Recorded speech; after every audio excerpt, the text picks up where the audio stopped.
এটা খুব দুঃখের ঘটনা।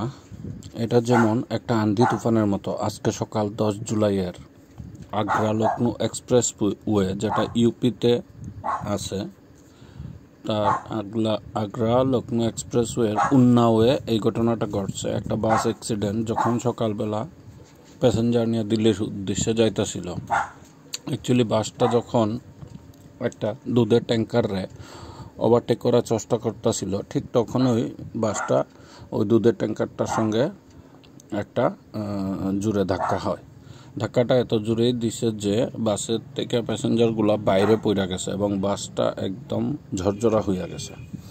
ওইখানেই তখন 18 জন মারা যায়, যার মধ্যে 14 জন পুরুষ, বাকিরা মহিলা। বাস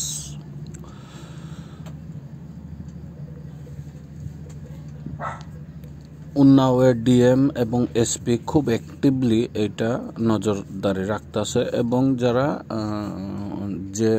যে প্যাসেঞ্জারগুলা ইনজুর্ড হয়েছে তারার চিকিৎসা চলাইতেছে। যারা সুস্থ আছে তাদের দিল্লির উদ্দেশ্যে রওনা করে দেওয়া হয়েছে। খুব দুঃখজনক ঘটনা যে এইসব বাস কেমনে ফিটনেস পায় এত লং জার্নি করার জন্য।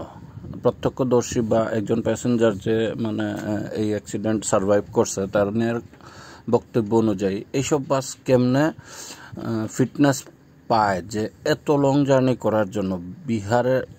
বিহারের সীমান্তিকা বাসটা দিল্লি যাইতেছিল অলমোস্ট 2000 কিলোমিটার।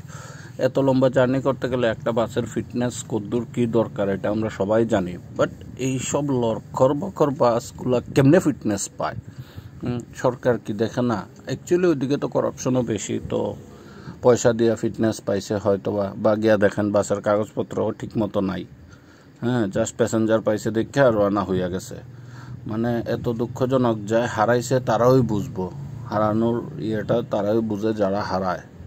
আমরা তো শুধু দূর থেকে দেখতেছি, আমরা তো আর কিচ্ছু করতে। এই যে ট্যাঙ্কারটা দেখেন, যে ট্যাঙ্কারটার মধ্যে বাড়ি দিছে, দুধের ট্যাঙ্কার, দুধ যে লিক হয়েছে, দুধটা যেদিকে গেছে ওইদিকে একটা নালার মতো হইয়া গেছে গিয়া।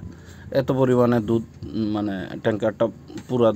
ট্যাঙ্কারটাও পুরো ফাইটটা গেছে গা। তো মানুষের কি অবস্থা হইব কোন? যারা সামনে আসলো, ড্রাইভার, হেল্পার, সবাই শেষ।